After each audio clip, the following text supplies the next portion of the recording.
Hello my dear class 10 students, कैसे हो आप लोग सभी? I hope you guys are doing good. So this is your English educator Nikita Singh and welcome to our English score booster series, जहां पर आज cover करेंगे फुटप्रिंट्स विदाउट फीट का chapter number 8, second last chapter, जिसका नाम है भोली.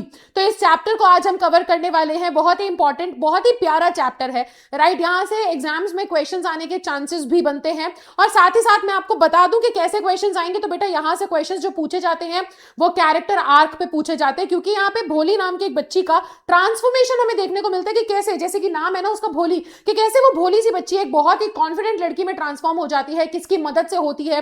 तो कैरेक्टर आर्क बेस्ड क्वेश्चंस आते हैं, थीम बेस्ड क्वेश्चंस आते हैं, और कैरेक्टर स्केच आपके लिए पढ़ना बहुत इंपॉर्टेंट हो जाता है. तो आज के इस वीडियो के अंदर मैं आप लोग के साथ शेयर करने वाली हूं इस चैप्टर का एक तो कंप्लीट समरी, साथ ही साथ थीम और कैरेक्टर स्केच एंड कीवर्ड्स, ये सब कुछ 15 मिनट में हम शेयर करेंगे ताकि आपका जल्दी से रिवीजन हो जाए, राइट. तो करते हैं शुरू बिना किसी देरी के. राइटर का नाम है मिस्टर के अब्बास. इन्होंने ये जो चैप्टर है लिखा है. आप अभी इस वर्ड को जरा, इस नाम को जरा कमेंट्स में लिख दो ताकि आपको याद हो जाए.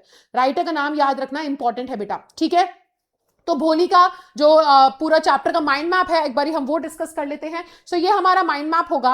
अब यहां पर जैसे कि आप देख रहे हो कि भोली इस चैप्टर का नाम है, तो हमारी जो प्रोटैगनिस्ट है, यानी कि हमारी जो मेन कैरेक्टर है इस कहानी में, वो भोली एक छोटी बच्ची है, ठीक है, जिसका नाम हमेशा से भोली नहीं था, बल्कि उसका नाम था सुलेखा. उसके माता पिता ने उसे सुलेखा नाम दिया था, लेकिन जिंदगी में कुछ ऐसी चीजें हुई जिसकी वजह से वो भोली नाम से जाने जाने लगी. अब होता क्या है कि वो छोटी सी थी जब 10 महीने की, तो पालने से नीचे गिर गई, राइट, बिस्तर से नीचे गिर गई, और उसकी वजह से उसके सर पे चोट लगती है, जिसकी वजह से वो बाकी बच्चों से थोड़ी सी पीछे रह जाती है, ठीक है. और फिर 2 साल की थी तभी उसके चेहरे पर एकदम स्मॉल पॉक्स, एक तरीके की, आप जैसे चिकन पॉक्स होता है ना, वैसी एक बीमारी होती है, जिसकी वजह से ना चेहरे पर निशान, शरीर पर एकदम दाने से निकल आते हैं, जिसकी वजह से उसके चेहरे पर निशान रह गए थे. तो अब बेचारी हकलाती भी थी, और साथ ही साथ उसके सर पे भी चोट लगने की वजह से थोड़ी सी स्लो भी थी, और फिर उसके चेहरे पर भी निशान थे. तो ये सारे फैक्टर्स की वजह से ना सब लोग उसे भोली कहा करते थे, ठीक है. उसके मम्मी पापा उसे बहुत ही निग्लेक्ट करते थे, नजरअंदाज करते थे, और वो उसको ना अपने ऊपर एक बर्डन समझते थे कि ये तो हमारे ऊपर एक बोझ है.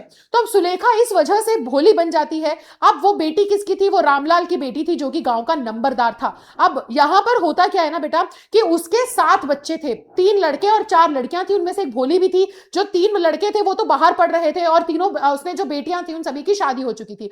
अब भोली के माँ बाप को बिल्कुल भी उम्मीद नहीं थी कि भोली से शादी कोई करेगा, इसकी शादी कभी होगी भी, क्योंकि दिखने में सही नहीं, ऊपर से हकलाती है, थोड़ा दिमाग से भी उसके चोट लग गई थी, तो वो थोड़ी सी पीछे रह गई है, स्लो है. तो उनको लगता ही नहीं था, उन्हें लगता था कि तो जिंदगी भर हमारे ऊपर बोझ ही बनने वाली है. अब एक दिन होता क्या है कि गांव में ना एक गर्ल्स का स्कूल का इनॉग्रेशन होता है, उद्घाटन होता है, जहां पर तहसीलदार आता है. तहसीलदार आकर के बोलता है कि भाई नंबरदार हो तुम गांव के, तुम्हें अपनी बेटी को स्कूल भेजना चाहिए. तुम जब शुरुआत करोगे तो तुमसे ही तो सीख करके बाकी लोग भी गांव के फॉलो करेंगे, तो तुम अपनी बेटी को स्कूल में एडमिशन करवाओ. अब भोली की मम्मी तो इसके खिलाफ होती है कि नहीं नहीं ऐसा नहीं होना चाहिए, बट बाद में ये लोग अग्री कर लेते हैं, क्योंकि इनको लगता है कि पढ़ा लिखा, अब देखो पहले के जमाने में क्या होता था ना, वो सोचते थे कि अगर लड़की को पढ़ा लिखा दिया तो भैया वो तो फिर उससे कौन ही शादी करेगा, वो तो तेज तर्रार बन जाएगी, कोई शादी नहीं करेगा उससे, राइट. तो बेसिकली वो प्रेफर करते थे कि लड़कियों को गवार ही रखना चाहिए, ताकि उनको कंट्रोल करना, उनको अपने हिसाब से चलाना आसान हो सके, ठीक है. सब पढ़ेंगी लिखेंगी नहीं तो फिर तो बेचारी रह जाएंगी, और हम हमेशा सोसाइटी में बाकी लोगों पर डिपेंडेंट रहेंगी, जो कि बिल्कुल भी अच्छी चीज नहीं है. लड़कियों को एजुकेशन मिलनी चाहिए ताकि वो इंडिपेंडेंट बन सके, किसी के मोहताज ना रहे.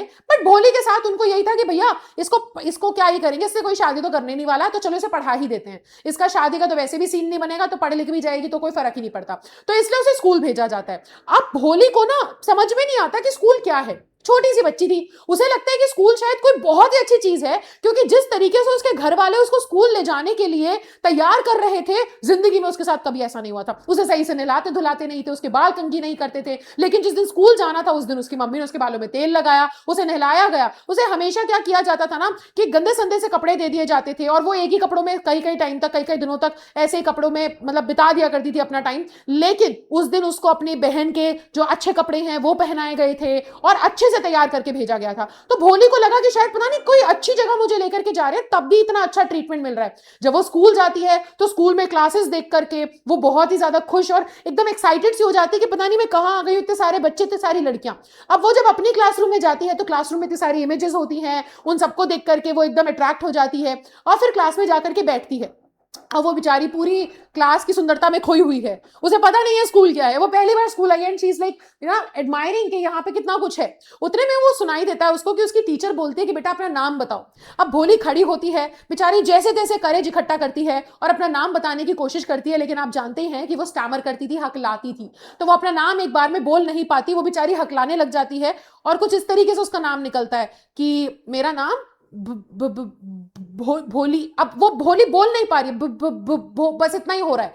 तो इतने में होता क्या है कि अब उतने में पब्लिक जो है, जो बच्चे हैं, वो हंसना चालू कर देते हैं उसके ऊपर, और उसकी वजह से भोली एकदम, उसकी आंखों में आंसू भर जाते हैं, वो चुप एकदम और चुपचाप बैठ जाती है। अब पूरी क्लास खत्म हो चुकी है, सब बच्चे जा चुके हैं, भोली वहीं बैठी हुई है और उसकी जो टीचर है वो उसके पास आती है। पास आकर के बड़े प्यार से बोलती है कि बेटा दोबारा अपना नाम बताओ, बताओ तुम्हारा नाम क्या है।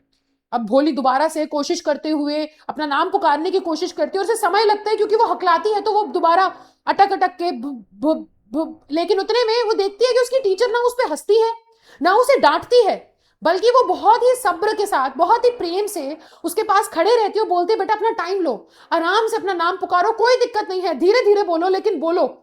और वो जब देखती है कि जिस तरीके से उसकी टीचर उसे एनकरेज कर रही है, जिस तरीके से वो पेशेंट है, उसके साथ प्यार से बिहेव कर रही है, भोली अपना नाम लेती है और वो उस दिन जब घर जाती है ना, तो उसके अंदर एक इच्छा होती है कि अब मुझे आगे स्कूल जाना है, मैं दोबारा स्कूल जाना चाहती हूँ। और ऐसे साल बीत जाते हैं। अब वो जो गांव है वो थोड़ा शहर जैसा बन चुका है, काफी सारी फैसिलिटीज वहां पर आ चुकी हैं और अब भोली भी बड़ी हो चुकी है। अब मंडप सजा हुआ है, शादी हो रही है और शादी भोली की ही है। भोली की शादी की जा रही है बिशंबर नाथ से, जो कि असल में भोली के पिता की उम्र का है, लेकिन उसकी शादी क्यों हो रही है? क्योंकि वो दहेज नहीं मांग रहा है। और भोली के घर वालों को तो वैसे भी उम्मीद नहीं थी कि भोली की शादी होगी, तो इसलिए वो बिशंबर नाथ से शादी कराने के लिए तैयार हो जाते हैं कि चलो कम से कम शादी तो हो रही है, चाहे फिर किसी से भी हो। ऊपर से बिशंबर नाथ एक पैर से लंगड़ा था, एक पैर से लंगड़ा क्या मतलब, लंगड़ा था, उसके पैर में दिक्कत थी, चल नहीं पाता था, लंगड़ा कर चलता था, पिता की उम्र का था। ऐसे आदमी से भोली को बांध दिया जा रहा था, यह सोच के कि इसकी शादी नहीं होगी तो जैसे तैसे बस छुटकारा पाना है इससे, तो करवा दो शादी।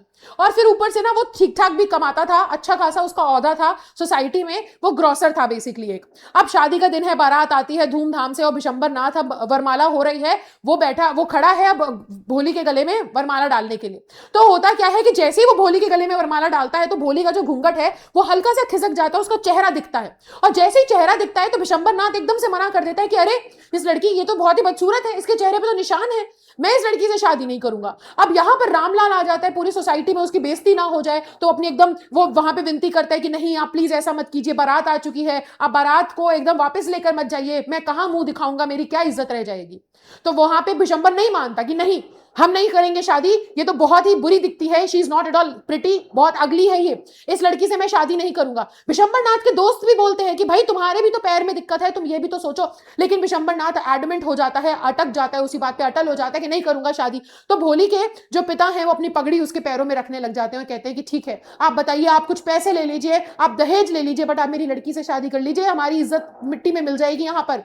तो फिर वो बोलते हैं कि ठीक है मैं दहेज लूंगा और पैसे लेकर के फिर मैं इससे शादी कर लूंगा। लेकिन वहीं पर भोली अपने पिता की बेइज्जती नहीं होने देती और वो सीधा वो अपना घूंघट हटाती है और वो पब्लिक पूरे भरे बाजार में, जो पूरे भरे मंडप में जो लड़की बोल नहीं पाती थी, जिसके चेहरे पर निशान थे, जो हकलाया करती थी, जो दिमाग से थोड़ी सी स्लो थी बाकी लोगों से, जिसको हर कोई सोचता था कि तो गाय ऐसे तो कहीं भी बांध दिया जाएगा किसी के साथ भी, कि ये तो क्या ही बोलेगी, ये तो बेवकूफ है, जिसपे पूरा समाज हंसता था, आज वो कॉन्फिडेंटली खड़े होकर के पूरे मंडप में सबके सामने बोलती है कि मैं बिशंबर नाथ से शादी नहीं करूंगी। एक ऐसा आदमी जो दहेज ले रहा है, दहेज जैसी प्रथा को प्रमोट कर रहा है, उस इंसान के साथ मैं शादी नहीं करने वाली, मेरे को नहीं करनी पिताजी शादी, आप होने दीजिए, जाने दीजिए इसको, मैं जिंदगी में कभी शादी नहीं करूंगी, मैं जिस स्कूल में पढ़ी हूं मैं उसी स्कूल में दोबारा से पढ़ाऊंगी और मैं जिंदगी भर आपके साथ रहूंगी, आपकी सेवा करूंगी। और यहां पर जब ये सब हो रहा होता है, भोली की टीचर कोने में खड़ी होती है और वो अपने उस मास्टरपीस को एडमायर कर रही होती है, जिसपे उसने इतने साल लगाए, इतना प्रेम से, इतने सब्र के साथ उसने उस इंसान को बनाया जो आज आप समाज में देख रहे हो, जो खड़े होकर अपने अधिकार के लिए लड़ रहा है। और यहां हमारा चैप्टर होता है खत्म। बहुत ही प्यारी स्टोरी है जो बताती है कि टीचर्स की कितनी इंपॉर्टेंस होती है एक इंसान को मोल्ड करने में। एक अच्छा टीचर, एक अच्छा इंसान, एक अच्छा गाइड, एक मेंटोर आपको कितना मोटिवेट कर सकता है, अपनी लाइफ में क्या कुछ नहीं कर सकते हो। भोली ने कहां से शुरू किया था, भोली पैदा तो हुई थी सुलेखा, लेकिन वो बन जाती है भोली जिंदगी में कुछ ऐसा होने की वजह से, लेकिन उसकी टीचर उसे वो कॉन्फिडेंस देती है, वो एनवायरमेंट देती है, जिसकी वजह से वो दोबारा समाज में सुलेखा का दर्जा पा पाती है और दोबारा सुलेखा बन पाती है और अपने हक के लिए लड़ पाती है।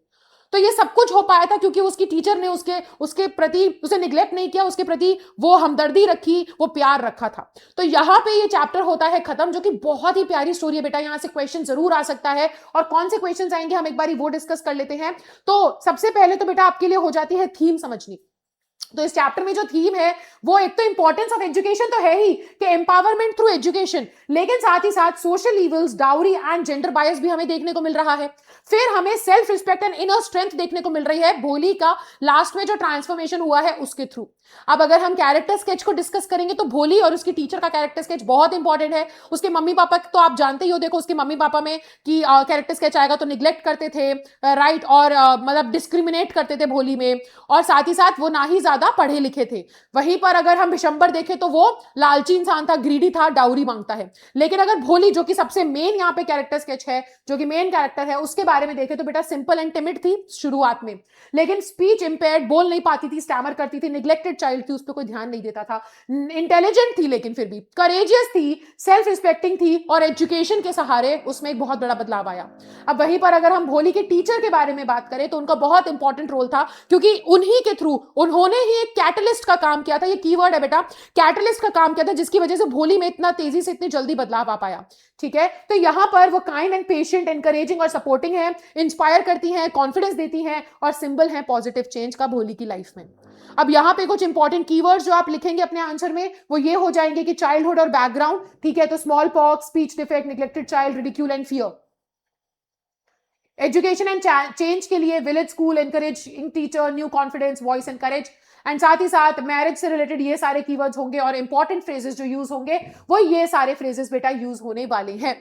और यहां पर होता है हमारा चैप्टर एंड। मिस्टर के ए अब्बास ने जो लिखा है भोली। अब आपको ये पूरी प्लेलिस्ट आपके लिए बेटा ऑलमोस्ट अब प्रिपेयर हो चुकी है, अब लास्ट वीडियो बची है, और इसके साथ स्कोर बूस्टर सीरीज आपके लिए हो चुकी होगी तैयार। तो आप जाइए, इससे पढ़िए, अपना रिवीजन कीजिए, एग्जाम से पहले इतना टाइम नहीं होगा कि वन शॉट्स देख सको। तो ऐसी वीडियोस, इन सभी वीडियोस के अंदर, इस सीरीज के अंदर ये प्लेलिस्ट बनी हुई है चैनल पे, यहाँ लिंक भी है, इसके अंदर आप लोगों का जल्दी क्विक रिविजन हो जाएगा। ठीक है, तो सारी वीडियोस को देख लो, सारी इंपॉर्टेंट चीजें इन वीडियोस के अंदर कवर की गई हैं। और मैं आपसे मिलती हूं नेक्स्ट वीडियो में। अगर वीडियो अच्छा लगा हो तो इसको जरूर अपने दोस्तों के साथ शेयर करना, सब्सक्राइब करना चैनल को अगर आप नए हैं तो, और लाइक करना मत भूलना। तब तक के लिए bye bye guys, take care and thank you so much everybody.